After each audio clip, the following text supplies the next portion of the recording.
چنانچہ جبرائیل امین امام حسین علیہ السلام کی ولادت کے بعد نازل ہوئے 1000 فرشتوں کے ساتھ، اور انہوں نے پیغمبر کو مبارکباد دی ہے اپنی طرف سے بھی۔ اور گفتگو یوں ہوگی کہ امام حسین سلام اللہ علیہ کیا تھے، ان کے ساتھ کیا کیا گیا، اور ہماری ان کے تئیں ذمہ داریاں کیا ہیں، ذکر حسین سے متعلق، عزائے حسین سے متعلق، مقصد حسین سلام اللہ علیہ سے متعلق ہماری رسپانسبلٹیز اور ہماری ذمہ داریاں کیا ہیں۔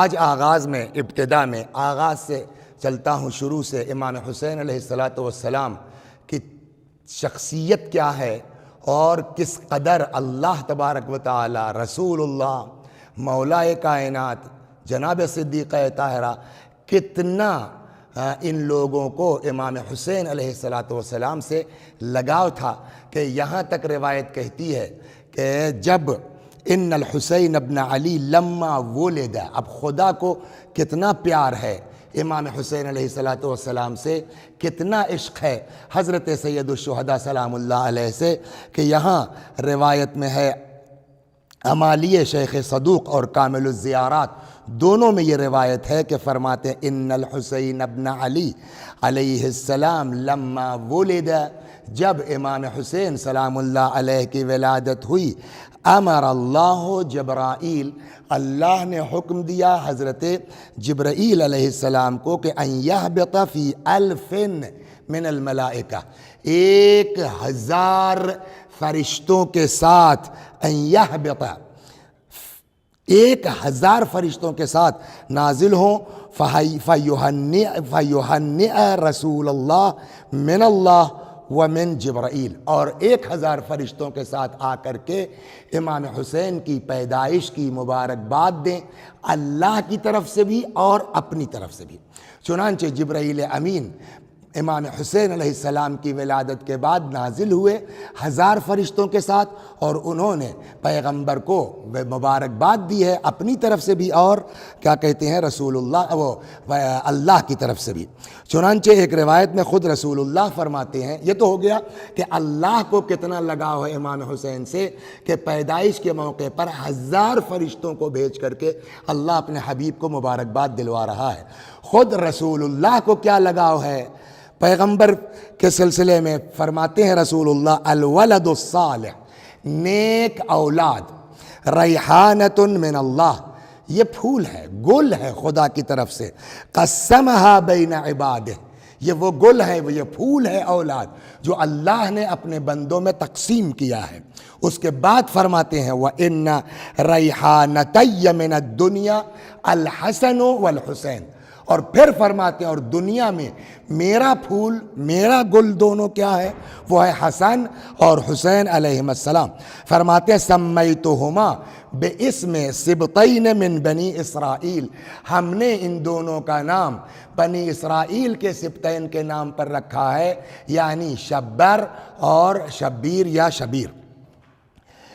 چنانچہ اب یہاں پر آئیے، خود امام حسین کی شکل و صورت کیا تھی، اس میں فرماتے ہیں، یہ روایت ہے جو ہے وہ معجم الکبیر میں حبیرہ ابن یریم نے مولا کائنات امیر المؤمنین سلام اللہ علیہ سے نقل کیا ہے کہ مولا علیہ السلام فرماتے تھے من سرہ ان ینظر الی اشبہ الناس برسول اللہ، اگر کسی کو یہ خواہش ہے، یہ شوق ہے کہ وہ رسول اللہ سے شبیہ ترین انسان کون ہے، وہ یہ دیکھے ما بین عنقہ الی وجہہ، گردن سے لے کے چہرے تک سب سے زیادہ مشابہ رسول اللہ سے کون ہے، اگر کسی کو یہ شوق ہے دیکھنے کا، فَلْيَنْظُرْ إِلَىٰ الْحَسَنِ ابْنِ عَلِي، تو اس کو چاہیے کہ امام حسن کو دیکھے۔ یعنی اس فرمان کے مطابق مولا کائنات کے امام حسن علیہ السلام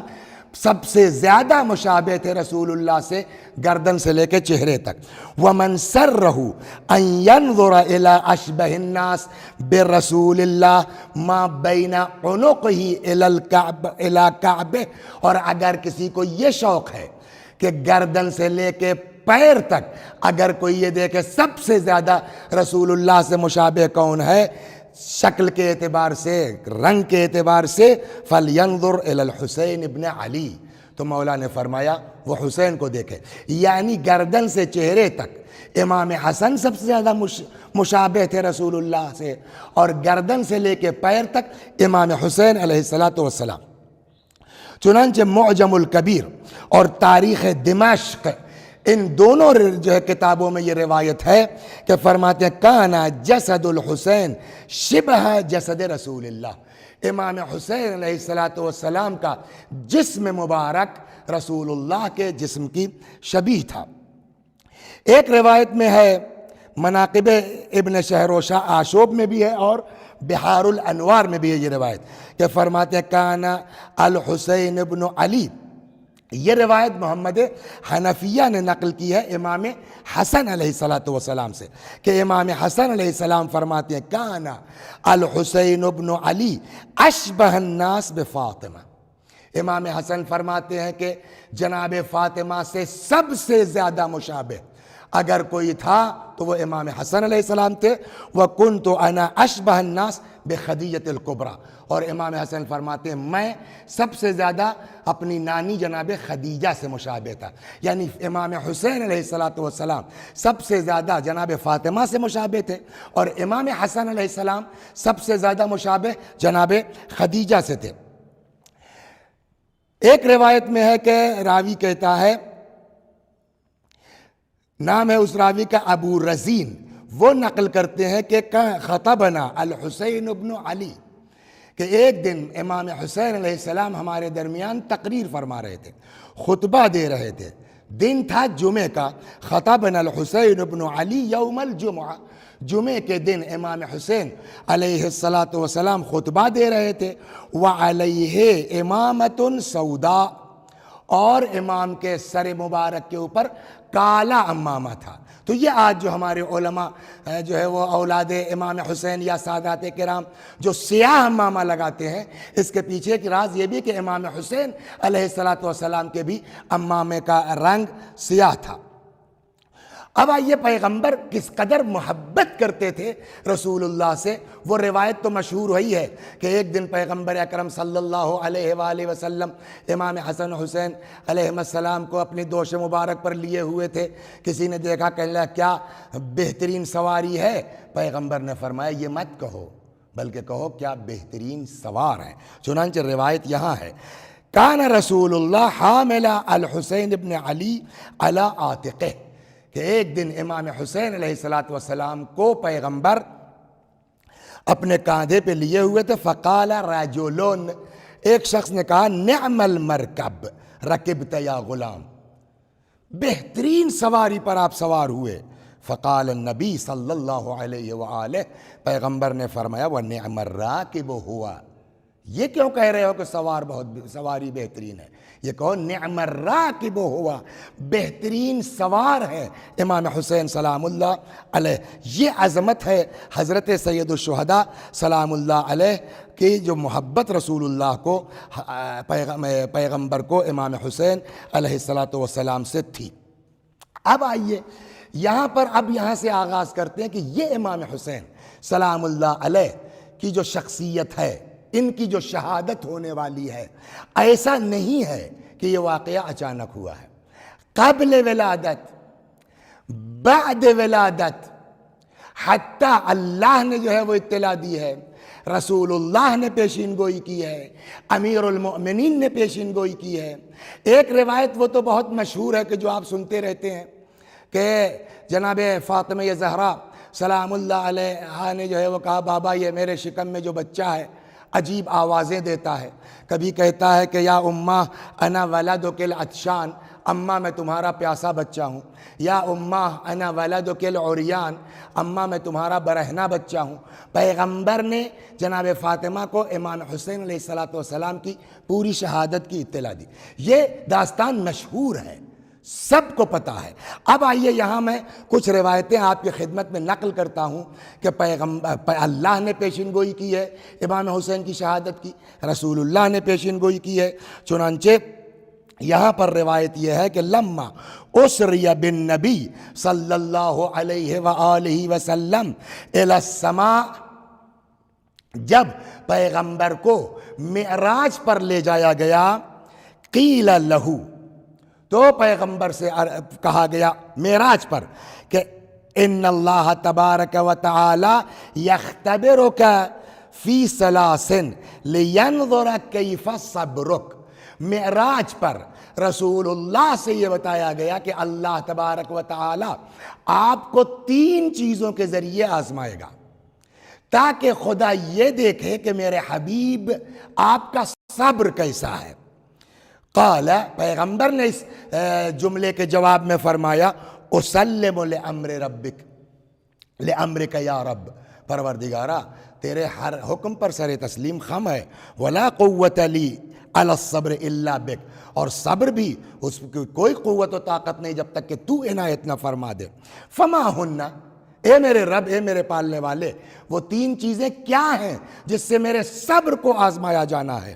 قیل اللہ، پیغمبر کو جواب ملا، اولہن، پہلی چیز الجوع والاثرۃ علی نفسک وعلی اہلک لأہل الحاجہ، نمبر 1 بھوک کے ذریعے سے۔ اور یہ آپ کو پتا ہے کہ شروع میں رسول اللہ کو کس قدر جو ہے وہ اذیت کا سامنا تھا، اور یہاں تک کہ پیٹ پر پتھر باندھتے تھے۔ صرف بھوک نہیں بلکہ آزمایا جائے گا کہ ایک طرف محتاج ہے، غریب ہے، ایک طرف آپ خود ہیں، آپ کی آل اولاد ہے۔ ہم یہ آزمائیں گے کہ آپ اپنے اور اپنے اولاد کو مقدم کرتے ہیں یا صاحب حاجت کو۔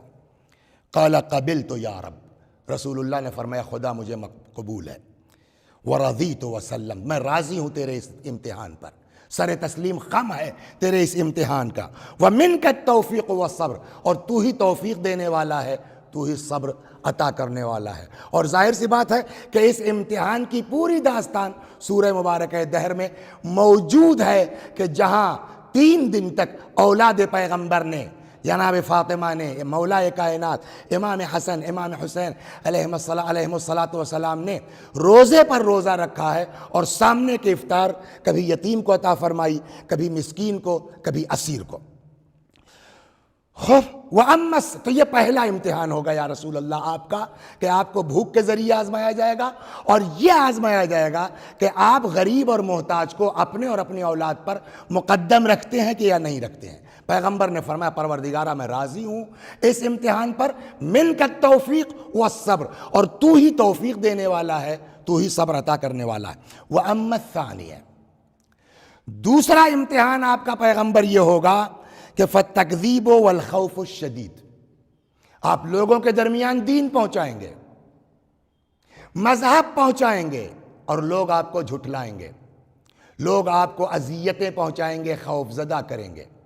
اور آپ کو یہ بات معلوم ہے کہ پیغمبر کو کتنی اذیت دی گئی، رسول اللہ کا مذاق تک اڑایا گیا، رسول اللہ کے اوپر اوجھڑیاں پھینکی گئیں، رسول اللہ کے صلی اللہ علیہ وآلہ وسلم حضرت کے راستے میں کانٹے بچھائے گئے۔ تو یہ بھی ایک طرح کا پیغمبر کا امتحان تھا۔ وَأَمَّا الثَّانِيَةُ، پیغام قدرت آیا، اور دوسرا امتحان یہ ہے فَالتَّكْذِيبُ وَالْخَوْفُ الشَّدِيدُ، تکذیب، جھٹلایا جائے گا آپ کو، اور شدید خوف۔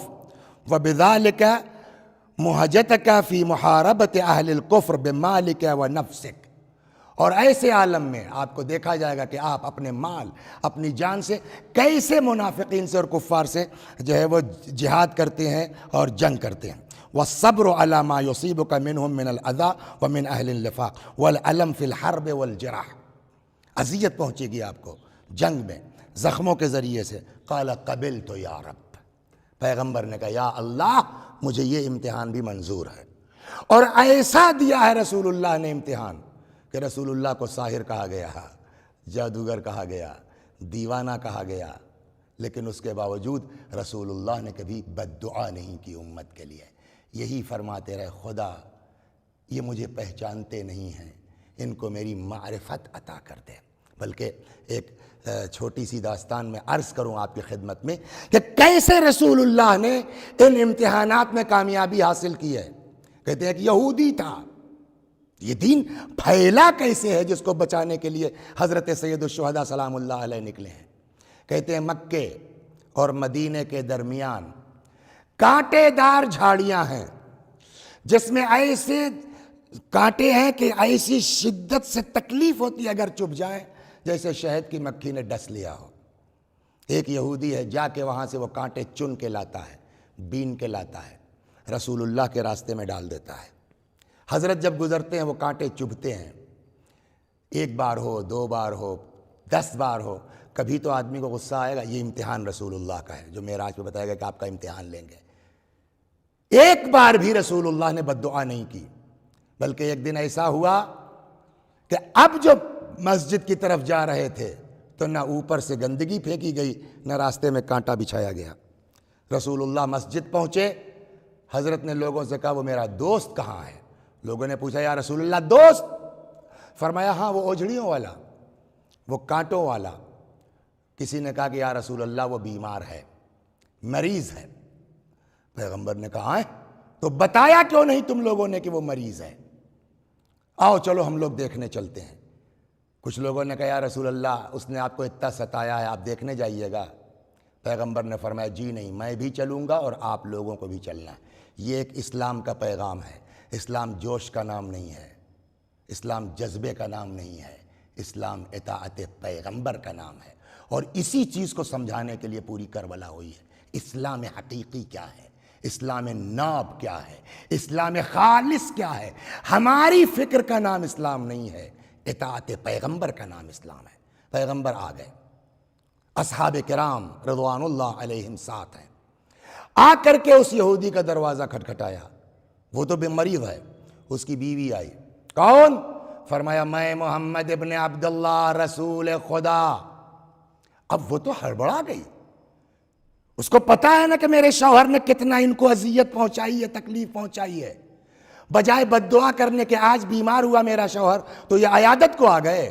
بھاگی ہوئی شوہر کے پاس آئی، اجی سنتے ہو محمد آئے ہیں، مسلمانوں کے رسول آئے ہیں، تمہاری عیادت کو آئے ہیں۔ الٹا معذرت کر رہے ہیں کہ دیر سے کیا کہتے ہو، دروازہ کھولوں؟ اب وہ انسان بھی پھنس گیا۔ اگر بلاتا ہوں تو اتنا اذیت پہنچائی ہے کہ شرمندگی سے سامنا کیسے کروں گا، واپس کر دوں تو یہ عرب کے اخلاق کے خلاف ہے۔ کچھ دیر تک سوچتا رہا، واپس کر دیں، بلا لیں، آخرش فیصلہ کیا ٹھیک ہے بلا لو۔ لیکن سن، اتنا میں نے اس انسان، عظیم انسان کو ستایا ہے کہ سامنا کرنے کی ہمت نہیں ہے، میرے جسم پر کپڑا ڈال دیں۔ اپنے چہرے پہ کپڑا ڈلوایا، پیغمبر صلی اللہ علیہ وآلہ وسلم پہنچے، سلام علیکم۔ وہ یہودی خاموش، کیا حال ہے؟ چپ۔ ارے بھائی معاف کرنا، دیر سے اطلاع ملی ورنہ پہلے آتے۔ کوئی جواب نہیں۔ جب حضرت فرما چکے اور خاموش ہوئے تب وہیں سے اندر سے کہتا یا رسول اللہ میں آپ کی کسی بات کا جواب نہیں دوں گا اس وقت تک جب تک آپ کلمہ پڑھوا کے مجھے مسلمان نہیں کر لیتے ہیں۔ اب یہ دیکھا آپ نے کہ پیغمبر کو ستانے والا مگر رسول اللہ اس سے اخلاق سے پیش آ رہے ہیں۔ یہ دوسرا امتحان ہے۔ وَأَمَّا الثَّانِيَةُ، دوسرا امتحان، فَالتَّكْذِيبُ وَالْخَوْفُ الشَّدِيدُ، جھٹلایا جائے گا، آپ کو شدید خوف میں مبتلا کیا جائے گا۔ وَالصَّبْرُ عَلَى مَا يُصِيبُكَ مِنْهُمْ مِنَ الْأَذَى وَمِنْ أَهْلِ النِّفَاقِ، آپ کا صبر جانچا جائے گا جو اذیت پہنچے گی اہل نفاق اور اہل کفر کی طرف سے۔ وَالْأَلَمْ فِي الْحَرْبِ وَالْجَرَحِ قَالَ قَبِلْتُ يَا رَبِّ، پیغمبر نے فرمایا خدا مجھے منظور ہے، اور عمل کر کے بتلایا کیسے پیغمبر نے ان اذیتوں پہ صبر فرمایا۔ وَرَضِيتُ وَسَلَّمْ، میں راضی ہوں تیرے امتحان پر، سر تسلیم خم ہے تیرے امتحان پر۔ وَمِنْكَ التَّوْفِيقُ وَالصَّبْرُ، اور تو ہی توفیق عطا کرنے والا ہے، تو ہی صبر عطا کرنے والا ہے۔ یہ دو امتحان ہو گیا۔ اب آئیے اصل جس کی وجہ سے میں نے یہ روایت چھیڑی ہے، نقل کی ہے آپ کے درمیان۔ وَأَمَّا الثَّالِثَةُ، میرے حبیب تیسرا امتحان آپ کا، فَمَا يَلْقَى أَهْلُ بَيْتِكَ مِنْ بَعْدِكَ مِنَ الْقَتْلِ، تیسرا امتحان آپ کے اہل بیت کے ذریعے ہوگا کہ جن کو قتل کیا جائے گا آپ کے بعد۔ اما اخوک علی، سب سے پہلے آپ کے بھائی علی ابن ابی طالب، فیلقى من امتک الشتم والتعنیف والتوبیخ والحرمان والجحد والظلم وآخر ذلك القتل۔ جہاں تک معاملہ آپ کے بھائی کا ہے تو آپ کے بھائی کو امت برا بھلا کہے گی، سب و شتم کرے گی، تو بھی محروم کیا جائے گا حق سے، ظلم ہوگا، وآخر ذالک القتل، اور آخر یہ ہے کہ آپ کے بھائی علی کو قتل کر دیا جائے گا۔ فقال یا رب قبلت ورضیت، پیغمبر نے کہا یا اللہ قبول ہے مجھ کو، میں راضی ہوں، ومنک التوفیق والصبر، تو ہی صبر عطا کرنے والا ہے۔ اس کے بعد وَأَمَّا ابْنَتُكَ فَتُظْلَمُ وَتُحْرَمُ، آپ کی بیٹی پر ظلم ہوگا، حق سے محروم کیا جائے گا، وَيُؤْخَذُ حَقُّهَا غَصْبًا الَّذِي تَجْعَلُهُ لَهَا، وہ جو آپ ان کو حق دے کے آئیں گے اس سے ان کو محروم کر دیا جائے گا، حق ان کا غصب کر لیا جائے گا۔ وَتُضْرَبُ وَهِيَ حَامِلٌ، اور مارا جائے گا آپ کی بیٹی کو جبکہ محسن شکم میں ہوں گے۔ وَيُدْخَلُ عَلَيْهَا وَعَلَى حَرِيمِهَا وَمَنزِلِهَا بِغَيْرِ إِذْنٍ، بلا اجازت لوگ آپ کی بیٹی کے گھر میں گھس جائیں گے۔ ثُمَّ يَمَسُّهَا هَوَانٌ وَذُلٌّ ثُمَّ لَا تَجِدُ مَانِعًا وَتَطْرَحُ مَا فِي بَطْنِهَا مِنَ الضَّرْبِ، یہاں تک کہ وہ بچہ بھی ضائع ہو جائے گا ان کے ضرب و شتم کی وجہ سے، وَتَمُوتُ مِنْ ذَلِكَ الضَّرْبِ، اور اسی ضرب کی وجہ سے آپ کا نواسا، آپ کی بیٹی کا وہ بیٹا جاں بحق ہو جائے گا۔ قال، پیغمبر نے کہا اِنَّا لِلَّهِ وَإِنَّا إِلَيْهِ رَاجِعُونَ، قَبِلْتُ یا رب وَسَلَّمْتُ، پروردگارہ مجھے منظور ہے، سر تسلیم خم ہے، مِنْكَ التوفیق والصبر، وَيَكُونُ لَهَا مِنْ أَخِيكَ ابْنَانِ، اب آئی بات یہاں، پھر اللہ نے فرمایا اور تمہارے بھائی کے فاطمہ کے ذریعے سے 2 بیٹے ہوں گے، يُقْتَلُ أَحَدُهُمَا غَدْرًا وَيُسْلَبُ وَيُطْعَنُ تَفْعَلُ بِذَلِكَ أُمَّتُكَ، ایک اس میں سے قتل کیا جائے گا اور یہ بھی آپ کی امت یہ کام انجام دے گی۔ قال یا رب قبلت وسلمت، منظور ہے مجھے، سر تسلیم خم ہے، منک التوفیق والصبر، وَأَمَّا ابْنُهَا الْآخَرُ، لیکن آپ کی بیٹی کا وہ دوسرا بیٹا یعنی امام حسین سلام اللہ علیہ، فَتَدْعُوهُ أُمَّتُكَ لِلْجِهَادِ، آپ کی امت ان کو بلائے گی جہاد کے لیے، ثُمَّ يَقْتُلُونَهُ صَبْرًا، اور پھر آپ کے اس فرزند کو قتل کر دے گی، نہیں کہ صرف فرزند کو قتل کر دے گی، وَيَقْتُلُونَ وُلْدَهُ وَمَنْ مَعَهُ مِنْ أَهْلِ بَيْتِهِ، ان کی اولاد کو اور جو ان کے ساتھ ہوں گے سب کو قتل کر دیا جائے گا۔ ثُمَّ يَسْلُبُونَ حَرَمَهُ، پھر ان کے اہل بیت کو اسیر کر لیا جائے گا۔ فَيَسْتَعِينُ بِي وَقَدْ مَضَى الْقَضَاءُ مِنِّي فِيهِ بِالشَّهَادَةِ لَهُ وَلِمَنْ مَعَهُ، اور میری طرف سے یہ فیصلہ ہو چکا ہے ان سب کی شہادت کا اور جو ان کے ساتھ ہوں گے ان کی شہادت کا۔ وَيَكُونُ قَتْلُهُ حُجَّةً عَلَى مَنْ بَيْنَ قُطْرَيْهَا فَيَبْكِيهِ أَهْلُ السَّمَاوَاتِ وَالْأَرْضِينَ جَزْعًا عَلَيْهِ، اور پھر یہ قتل اتنا سخت ہوگا، اتنا شدید ہوگا کہ یبکیہ اہل السماوات و اہل الارضین، کہ اس فرزند پر آپ کی بیٹی کے زمین و آسمان کے ہر مخلوق گریہ کرے گی، وَتَبْكِيهِ مَلَائِكَةٌ لَمْ يُدْرِكُوا نُصْرَتَهُ، اور وہ فرشتے بھی گریہ کریں گے۔ ثُمَّ أُخْرِجُ مِنْ صُلْبِهِ ذَكَرًا بِهِ أَنْصُرُكَ، پھر میں اسی کی نسل سے ایک ایسا شخص پیدا کروں گا جو اس کی مدد کرے گا، یعنی امام زمانہ عجل اللہ تعالی فرجہ الشریف۔